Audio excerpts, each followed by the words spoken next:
Hello, everyone. This story comes from a throwaway account. My 40 male wife, 40 female, told me she doesn't love our adopted kids as much as our biological children. I'm 40 years old and my wife, Sarah, is also 40. We have 8 children and our story is complicated. We've been married for 15 years and when we first got together, we both agreed we wanted a large family. She is the 6th of 7 children and I'm the youngest of 5. We both had lively childhoods and always imagined having a big family of our own. Initially, we hoped for 10 children, 7 biological and 3 adopted. We wanted to have our biological kids first and then adopt. We got started right away, but after 3 years of trying to conceive, we still hadn't had any success. Both of us were starting to feel concerned. IVF was a potential option, but it's so expensive, so we decided to pursue foster to adopt instead. The idea was that we could foster, save that income, and then use it to help pay for IVF down the line if necessary. It also felt like a unique way to build our family. At first, we thought about adopting internationally, but after some consideration, we changed our plan. Once we were cleared to foster, we were blessed to be placed with a 7-year-old girl named Ella. She was sweet, and we immediately thought about adopting her. However, her birth mother wanted her back. The situation was tough. Her birth mom was living in very poor conditions, but the courts decided to return Ella to her. This was really hard for us. By the way, the idea of letting a family keep a child for a long time, then giving them back is a broken system. Anyway, after Ella left, we were placed with 3 siblings, a 4-year-old boy, a 2-year-old girl, and a 4-month-old baby girl. We were thrilled to finally have the babies we'd been hoping for. My wife even simulated breastfeeding, and we enrolled in Baby and Me classes. The kids started calling us Mommy and Daddy right away. Thankfully, this time the birth parents lost their parental rights, and after a year, we were able to adopt those 3 children. During the adoption processes, Sarah became pregnant with our first biological child, Emily. When Emily was born, my wife naturally bonded with her and became very clingy. I assumed this was normal, but after a few months, she said something that caught me off guard.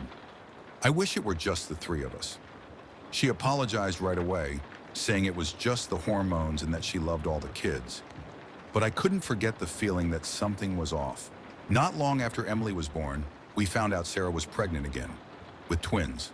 When the twins, Max and Olivia, were born, Sarah once again became very attached to them, leaving our older adopted children feeling a bit like strangers to her at least. At this point, it was clear that her focus had shifted primarily to our biological children, and I just didn't know how to react. Then when the twins were 2, we were informed that a child was available for adoption. This child turned out to be the biological sibling of our 3 adopted kids. The caseworker told us that they were having difficulty finding a family willing to adopt this child, and we decided to step in and keep the siblings together. The birth mother was 7 months pregnant at the time, and Sarah was already 6 months along with another. The babies were born just 2 weeks apart. At first, I thought Sarah would bond equally with both babies, especially since she breastfed both of them. But over time, it became clear that her bond with our bios. The adopted kids who had been with us the longest were getting less attention from her. I finally confronted Sarah about it. After a long conversation, she admitted something that broke my heart.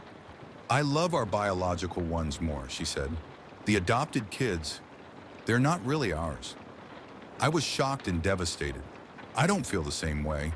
To me, all of our kids are my children, whether biological or adopted. I don't know what the next step should be. Is this even something I should worry about? I know she won't see a therapist or a religious advisor on this, so it's all on me. I'm not a parent, so it can be hard to relate to the feelings involved. But just on the surface, it doesn't seem like these should be the types of people involved in fostering children in the first place. It's just not for some type of people, and if you both need that biological connection as parents, it really goes without saying that OP should have never pursued this type of thing with his wife. Now, people in the comments are already calling this story fake, I guess because of the sheer shock value of OP's wife detaching herself from her adopted kids. But from what I've heard, from social workers I know, this is unfortunately a thing that does occur. Whether or not this particular story is fake, people will on occasion adopt children that they're simply not ready to take care of, on essentially a whim. And if you didn't put that much thought into it beforehand, I can see these types of irresponsible people not developing that emotional bond. A lot of the comments are understandably harsh, so I'll only cover a couple. First comment from Millie3511. I feel like you both were not appropriately screened for fostering. There are a few key things said here that send up red flags. You plan to make profit from fostering to save for your own IVF. You celebrate a family not reuniting so you can adopt.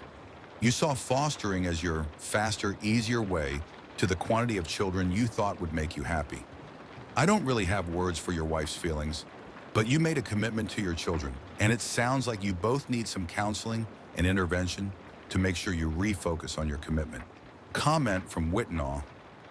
I worked with social service for a bit in Oklahoma, and this is more normal than you'd think. People get into fostering for all kinds of wrong reasons. To profit, to adopt and actively try to not let reunification happen, to abuse and get a holier-than-thou badge they can show their neighbors and coworkers. If I ever go back, I'm gonna scrutinize the shit out the foster parents I work with. Some are amazing, but some straight up pissed me off. Comment from BBF NPC, I have no words. And the follow-up to that comment by another doubtful guest, I have some, not that they will be of any use, because this is a clusterfuck that's way beyond crowdsourcing a solution on Reddit. Arbitrarily deciding that you wanted a reality show number of children because it would be lively. If IVF costs too much, can you afford to raise 10 children? Continuing to adopt after your wife told you she was having an issue with the adopted kids. The wife refusing to get counseling, which makes me wonder if she also refused the counseling that is supposed to accompany fostering and adoption. Older adopted kids who are not only being treated like second-class citizens by their mother, but have likely already been parentified and pressed into service raising their younger siblings. OP don't even really know what you can do other than stop having kids and stop adopting. If your wife won't go to counseling, I feel like she doesn't think this is a problem, but it is. See if you can at least get counseling for the adopted children she's freezing out. And the final comment I want to highlight is by Expensive Rise 5544. Yikes.